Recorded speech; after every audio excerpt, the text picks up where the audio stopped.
point a maybe hopeful way forward, despite appearances to the contrary.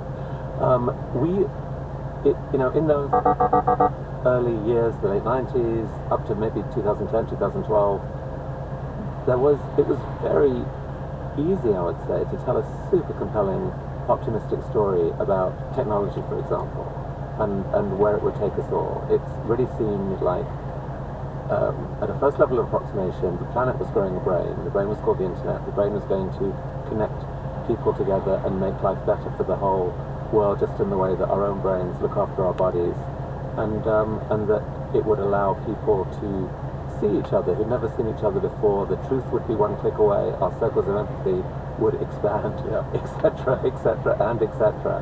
It sounds so good when you say it, doesn't it? Did you share that sort of feeling as intensely as I did back then? And what was your trajectory through the years since? How do you think about optimism? Well, it's a great question, and maybe this is a great way to turn the tables a little bit and start asking you a few questions here, which I would like to do as a kind of exit interview. You've got to start, and then maybe I'll share. But in terms of my trajectory on this front, I think you're right that I'm kind of tuned to be optimistic.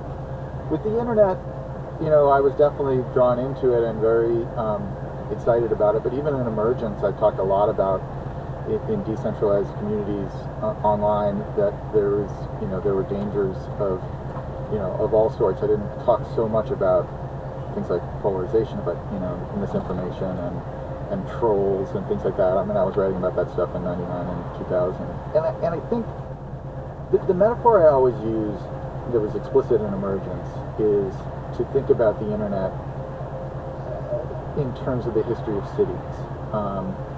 That we saw with the history of cities in the 19th century and 20th century, that these massive metropolitan spaces were built and were ultimately, I think, a force for good in the world, and they've become kind of icons of health and prosperity, and big drivers of innovation.